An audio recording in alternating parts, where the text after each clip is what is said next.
اگر کسی مسلم دوست نے مجھے دیوالی کی مبارکباد دے دی تو اس کا گناہ معافی کے قابل نہیں؟ بالکل نہیں ہے، ایون اس کے لیے کوئی معافی نہیں۔ اگر ایک منٹ کے لیے فرض کر لیا جائے کہ اگر وہ اللہ چاہے تو وہ کوئی کسی کا ریپ کر دے کسی بچی کا تو بھی معاف کر سکتا ہے، کوئی کسی کو مار ڈالے تو بھی معاف کر سکتا ہے، مطلب دنیا کا جو بڑے سے بڑا گناہ وہ کر سکتا ہے، اسے کرنے کے بعد اللہ اس کو معاف کر سکتا ہے۔ لیکن اگر اس نے شرک کیا تو اس کی معافی نہیں ہے۔ اللہ صاحب کہتا ہے کہ میں سب گناہوں کو معاف کر دوں گا لیکن شرک کو معاف نہیں کروں گا۔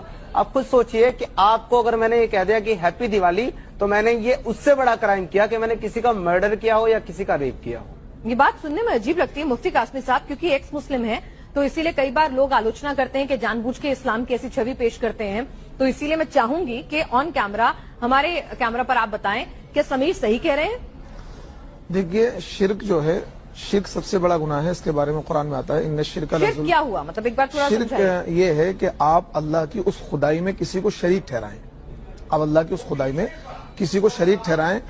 اور جیسا کہ انہوں نے کہا ہے کہ جتنے بھی فیسٹیول ہیں، جتنے بھی تہوار ہیں، وہ کسی نہ کسی گاڈ سے ریلیٹڈ ہیں، اور اسلام ہی کہتا ہے کہ اللہ کے علاوہ کوئی خدا نہیں، لا الہ الا اللہ محمد رسول اللہ، کہ اللہ کے علاوہ کوئی معبود نہیں ہے۔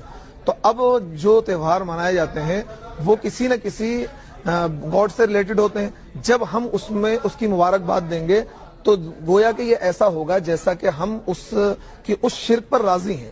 تو شرک کرنا اور اس شرک پر راضی ہونا یہ شرک کرنے کی طرح ہے، اس وجہ سے منع ہے۔ یعنی کہ مرڈر کے لیے معافی ہے مگر شرک کے لیے معافی نہیں ہے؟ شرک کی بھی معافی ہے، شرک کی بھی معافی ہے، مرڈر کی بھی معافی ہے۔